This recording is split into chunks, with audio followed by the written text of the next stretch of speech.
Her accusations were cold, but her phone, always face down, radiated a heat of betrayal that burned in my gut. I could feel my whole world teetering on the edge of a terrifying abyss. That chasm wasn't just opening up beneath my feet, it was swallowing whole years, memories, the very foundations of who I was. For what felt like an eternity, Sarah had been my sun, moon, and stars.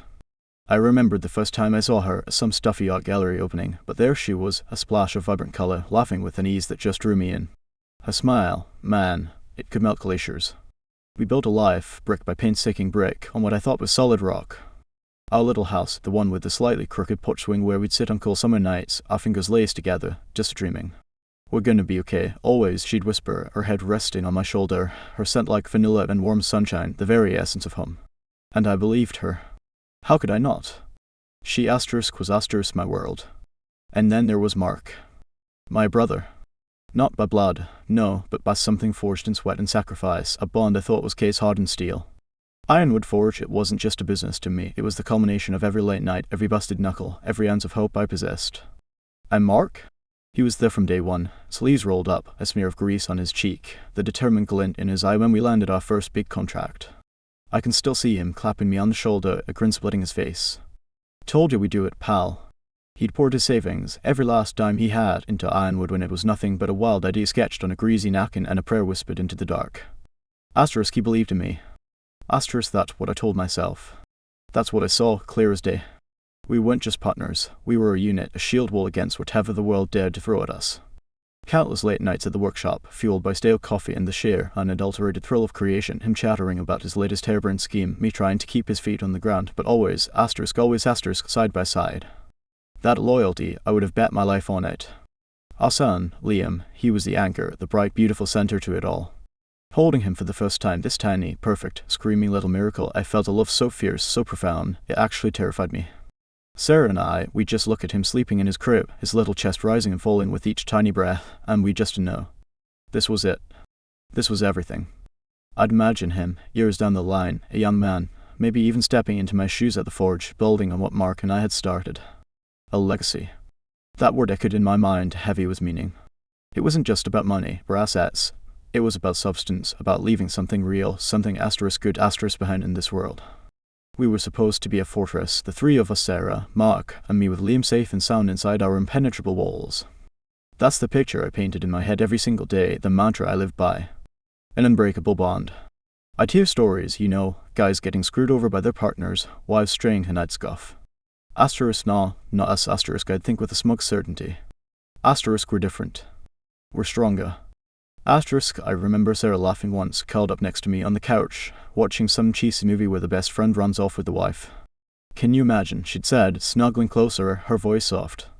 Never, I'd reply, kissing the top of her head, so damn sure, so utterly, completely stupid.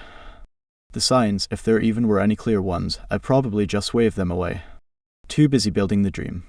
Too trusting. Too invested in the fantasy I'd constructed, I guess. Ironwood was booming, demanding every waking hour, every ounce of my focus. Maybe I told myself the long hours Mark and Sarah spent together, supposedly strategizing for the company's community outreach programs, was just dedication. Dedication to our asterisk collective dream. Her increasingly late nights, though she chalked up to her new book club, I'd even teased her about becoming such a literary aficionado. Asterisk, what a monumental fool I was. Asterisk, I'd see them sometimes, heads close together in conversation, animated, and a wave of pride would wash over me. Asterisk, look at them, asterisk, I'd think, asterisk, my amazing life, my loyal best friend, both working so hard, building this empire right alongside me. Asterisk, the truth, it turns out, had a much uglier face, and I was about to see it staring right back at me, leering from the smouldering wreckage of everything I held sacred. That fortress I'd so carefully built in my mind.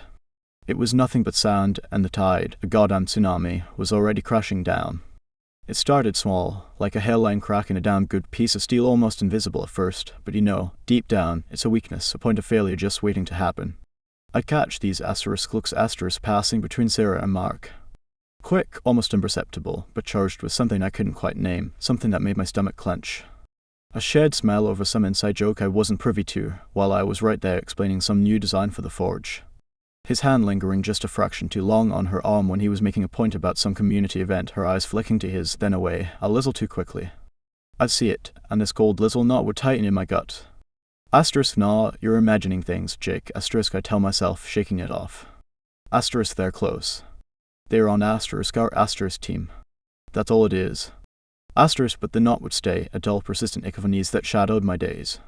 Then came Sarah's book club. Suddenly, this woman who barely cracked a novel open unless we were on vacation was out too, sometimes 3 nights a week, immersed in literature.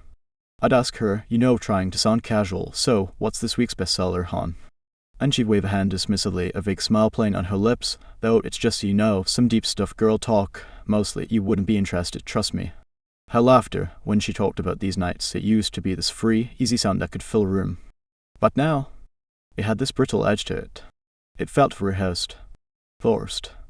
And the smell of her perfume when she came home, it wasn't her usual vanilla and sunshine. It was something different, something alien. And Mark?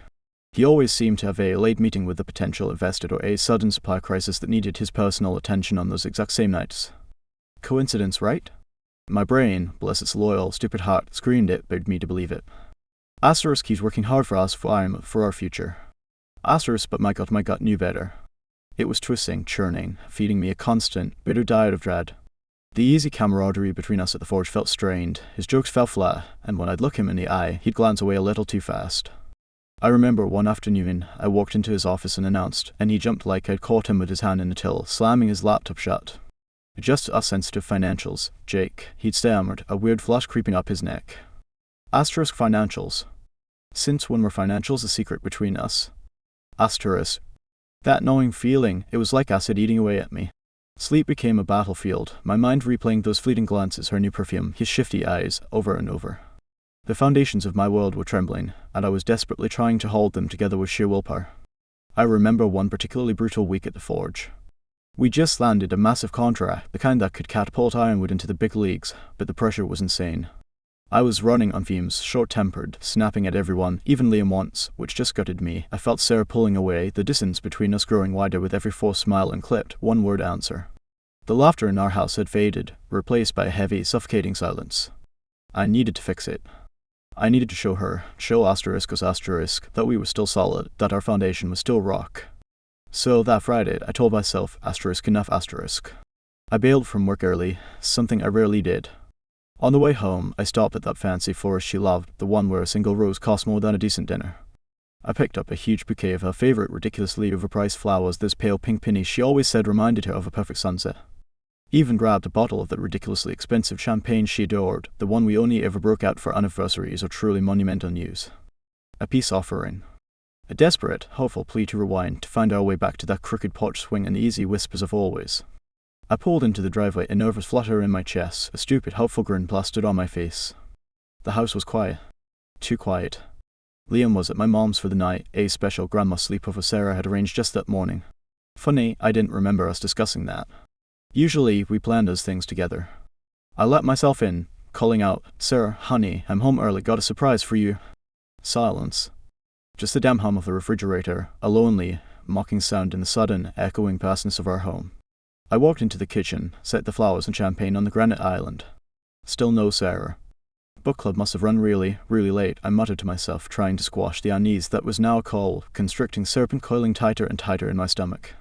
I headed upstairs towards our bedroom, my heart thudding a weird rhythm against my ribs. I figured I'd leave the flowers on her pillow, a little romantic gesture. And that's when I saw it. Lying there, draped across asterisk our asterisk bed asterisk my asterisk side of the bed like it owned the goddamn place, was Mark's jacket. Not just any jacket. It was a custom-made, heavy-duty canvas work jacket, the kind we designed for the Ironwood cruise, but this one was his, distinct, with a small, almost invisible tear near the cuff I'd ragged him about for months. A gift from me, from asterisk our asterisk first big company Christmas party, a symbol of how far we'd come. My breath hitched. My blood ran cold, then scorching hot, then ice cold again, all in the span of a heartbeat. My hand, still clutching the damp peonies, started to shake so violently the delicate pink petals began to fall, scattering like mocking confetti on the dark hardwood floor. And then, on the nightstand beside asterisk her asterisk side of the bed, her phone. Face up. Glowing. A new message had just chimed in, lighting up the screen, casting a sickly blue light in the dim room. I didn't want to look. Every fiber of my being, every instinct for self-preservation, screamed at me to turn around, to walk away, to pretend I hadn't seen a thing, to cling to the last shreds of my ignorance. But I couldn't. It was like being drawn towards a horrific accident on the highway, horrified but utterly unable to look away. My feet moved, each step feeling like I was wading through wet concrete, carrying me towards that nightstand. The message preview was right there, stark and brutal against the screen. It was from Mark. I didn't even need to read the words. His name, asterisk, his goddamn name, asterisk, was enough, shining there like a neon sign advertising my personal hell. But I did read it. My eyes scanned the words, burning them into my brain, still buzzing from last night. Can't wait for our next book club meeting. Miss you already, S. And beneath it, a string of earlier messages, unlocked, open, casual, intimate, filled with pet names I'd never heard him use for anyone, let alone asterisk, my wife, asterisk. Words that twisted like a knife in my gut.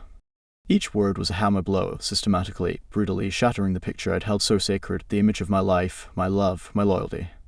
The fortress I'd so carefully constructed in my mind. It didn't just have cracks, the walls had been dynamited, razed to the goddamn ground. My life, the one I'd poured every ounce of my heart, my sweat, my soul into building, wasn't just under attack, it had been detonated. And I was standing there, right in the epicenter, the shockwave tearing through me, ripping apart everything I thought was real, everything I believed in, everything I asterisk was asterisk. The peony slipped from my numb, trembling fingers, thudding softly onto the floor, a tragic, beautiful, wilted mess, just like the life I'd had only moments before.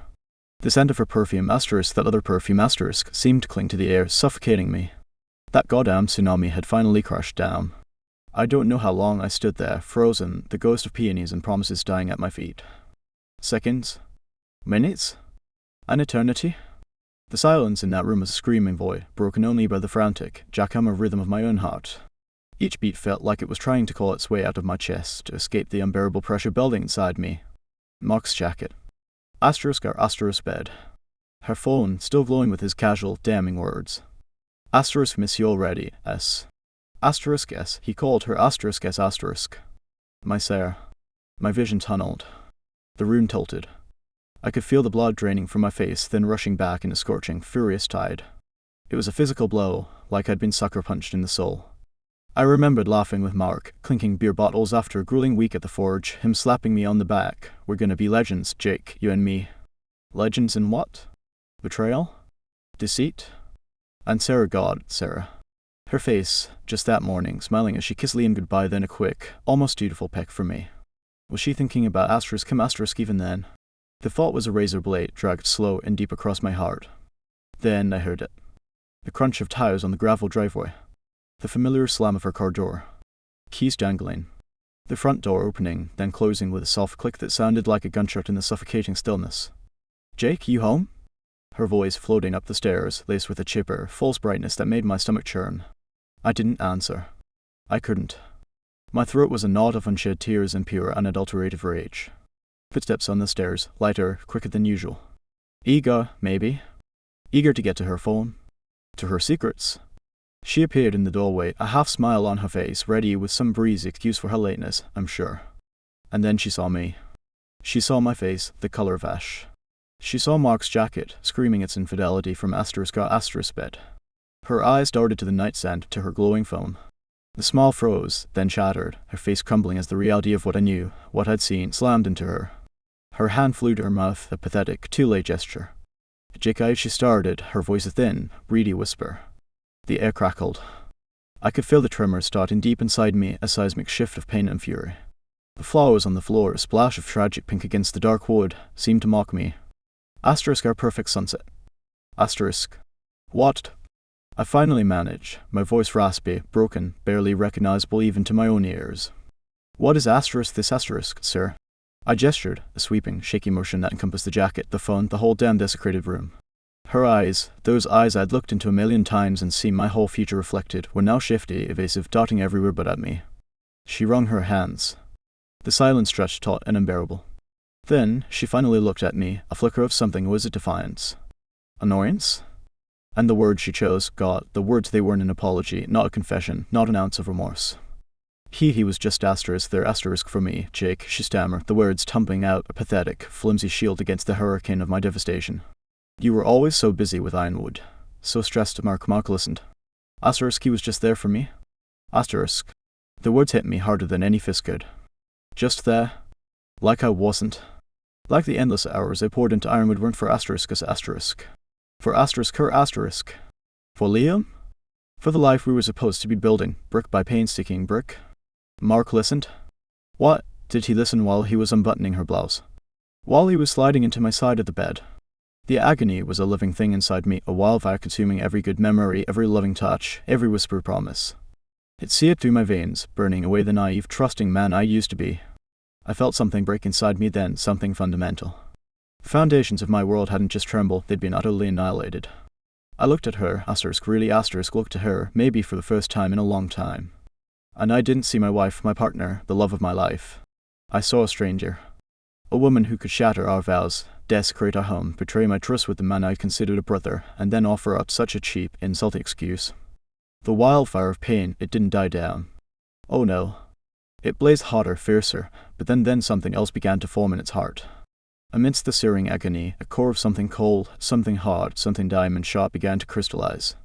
Her excuse, her utter lack of contrition, it was like gasoline on the pyre of my broken heart. But from those embers, a chilling resolve took root. My hands, which had been trembling, slowly clenched into fists at my sides. My breathing, ragged just moments before, started to even out, each inhale sharp and deliberate. They thought they could just take. They thought they could destroy what I'd built, what we'd bill, and walk away with a shrug and a pathetic justification. They thought I was just Jake. Reliable, hard-working, maybe a little too trusting Jake. They had no idea. In that devastating moment, staring at the wreckage of my life, I made a vow. A silent, cold, terrifying vow.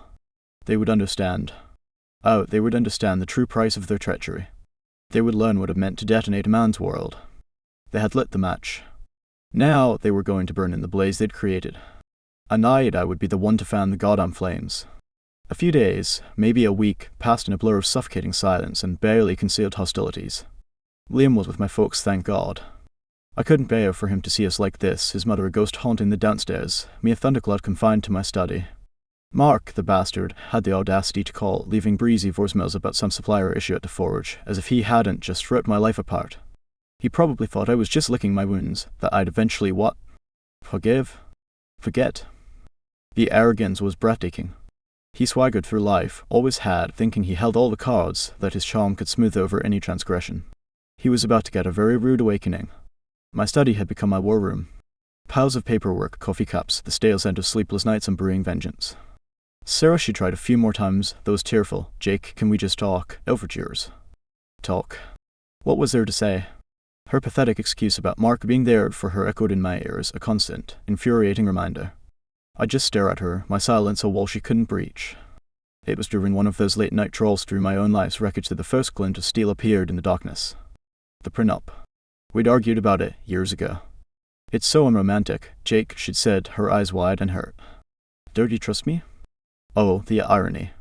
I'd insisted, a lesson learned from my old man's disastrous second marriage. I dug out the dusty folder from the back of the filing cabinet, my hands actually shaking. And there it was, Section 3, Subsection B, Infidelity Clause. In the event of proven adultery, the division of assets skewed heavily. A grim smile touched my lips. And romantic, huh? It was about to become my most cherished love letter. But Mark was the bigger fish, the one whose betrayal cut deeper, if that was even possible. He'd poured his savings into Ironwood, sure, but he'd also been drawing a hefty salary, living large. He thought his 15% stake was untouchable.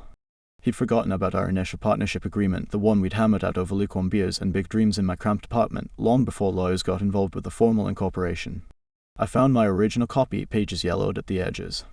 My finger traced down the articles, my heart pounding a slow, deliberate beat. And then I saw it. Article 7. Asterisk in the event of actions by one partner deemed gravely detrimental to the reputation, stability, or ethical standing of a company, or constituting a profound personal betrayal affecting the working relationship. Asterisk, my breath hitched. Asterisk, the other partner reserves the right to buy out the offending partner's stake at a nominal value, predetermined as $1. The asterisk one. Damn. Dollar. Mark, in his haste to get things moving, his blind faith in our brotherhood, had signed it without a second thought. He probably never read it again. I, on the other hand, remembered every word. He'd considered it a mere formality, a placeholder. He was about to learn it was a goddamn executioner's axe. But the universe, it seemed, wasn't done handing me weapons. As I started to really scrutinize IMO's financials, preparing for the inevitable severing, a knot of unease began to tighten in my gut. Mark's recent expenses, their client entertainment that seemed a little too extravagant, their supplier advances that didn't quite add up. Little things I'd been too busy, too trusting, to question before. Now, with the scales ripped from my eyes, I saw a pattern. A sickening, horrifying pattern. I spent 2 solid days fueled by black coffee and a burning rage, cross-referencing invoices, bank statements, expense reports. And there it was, undeniable. Mark hadn't just betrayed me personally, he'd been systematically bleeding Ironwood Forge dry. Embezzlement. Tens of thousands, maybe more. The man I trusted with my dream, my family, my friendship, he was nothing but a common thief in a bespoke suit. They weren't just losing me. Oh no. They were about to lose everything . The smug confidence I'd heard in Mark's voice on those voicemails, Sarah's teary-eyed attempts at manipulation, it all felt like a distant, pathetic joke. They had no idea the storm that was about to break over their heads. They thought they'd won. They hadn't even begun to understand the game. My lawyers, bless their cold, calculating hearts, moved with a surgical precision that would have made a brain surgeon jealous. Mark's face, God, I still replay it in my mind sometimes, like a favorite scene from a movie. That moment when he was served, not just with the divorce papers implicating him, but with the lawsuit for his 15% stake in the preliminary findings of the forensic accountant, the arrogance just cracked like cheap veneer, and flaked away. What was left was escaping, past defaced shock, which quickly morphed into pure, undiluted terror when the full weight of the embezzlement evidence landed on him. He actually stammered something about a misunderstanding. Oh, it was understood all right. He tried to fight, of course. Hired some slick-haired shark of his own. Made threats. Even had the gall to call me, voice thick with fake remorse, babbling about our history, our brotherhood. Brotherhood. The word tasted like acid. But the numbers didn't lie. Every falsified invoice, every padded expense report, every supplier advance that went straight into his offshore account, it was all there, a neat, undeniable roadmap of his greed. The court didn't just make him agree to repay every single stolen dime, a sum that would cripple him for years. They publicly shredded what was left of his reputation. He was radioactive. And that 15% of my company, the stake he thought made him a king. I had my lawyer present him with a crisp, new $1 bill during the final settlement meeting. His hand, I noted with grim satisfaction, trembled as he took it. The most expensive dollar he would ever possess. Sarah got her own brutal education in contract law. That unromantic prenup turned out to be my staunchest ally. Her attorney argued, postured, tried to paint her as a victim. But the infidelity clause, black and white, was irrefutable. The affairs, the dates, the hotel receipts, my private investigator had been thorough. She walked away with what the paper said she would, her personal effects and a stinging lesson in the true cost of betrayal. Their passionate, secret affair, the one worth tearing our family apart for. It imploded, just as I'd known it would. Once the money was gone, and the thrill of deception was replaced by the stark, humiliating reality of their actions, they turned on each other like starving wolves. It was almost pitiful to watch. Almost. With the deadwood cleared, I turned my attention to Ironwood Forge. My creation. My blood, sweat, and tears. It felt tainted. Like a beautiful house where something terrible had happened. But its bones were still strong. Mr. Peterson, an old-school competitor I'd always respected, had made quiet overtures in the past. This time, I was ready to listen. We sat down, just him and me, and he saw the raw potential I'd poured into that place, the potential Mark had tried to siphon off. The deal we hammered out. $17 million. Cold, hard cash. Every single digit felt like a judgment. Ironwood Forge, once the symbol of a partnership, now stood as a towering monument to their spectacular, self-inflicted ruin. Signing those sale papers wasn't sad, it was like shedding 1,000 pounds of toxic weight. It's strange looking back. The man I was before, he seems like a stranger now. Softer. More inclined to give the benefit of the doubt. I remember sketching designs for Ironwood on greasy diner napkins with Mark, beer on the table, dreams in our eyes. We're building an empire, Jake, he declared, full of bravado. An empire he then tried to loot from within. That trusting fool, that optimistic Jake, he died tonight. I saw Mark's jacket tossed carelessly on my marital bed. The man who emerged from that fire, he's different. Harder, yes. Wearier. But his vision is crystal clear. Liam was my North Star through it all. He'll grow up knowing his father faced betrayal and didn't just survive, he prevailed. He'll understand that integrity isn't just a word, it's the steel in your spine. Do I take pleasure in their misery? There's a certain quiet satisfaction. A stillness where the inferno of rage once burned. They didn't just stab me in the back, they tried to bleed me dry to dismantle my life piece by piece. They thought I was weak. They thought I'd break.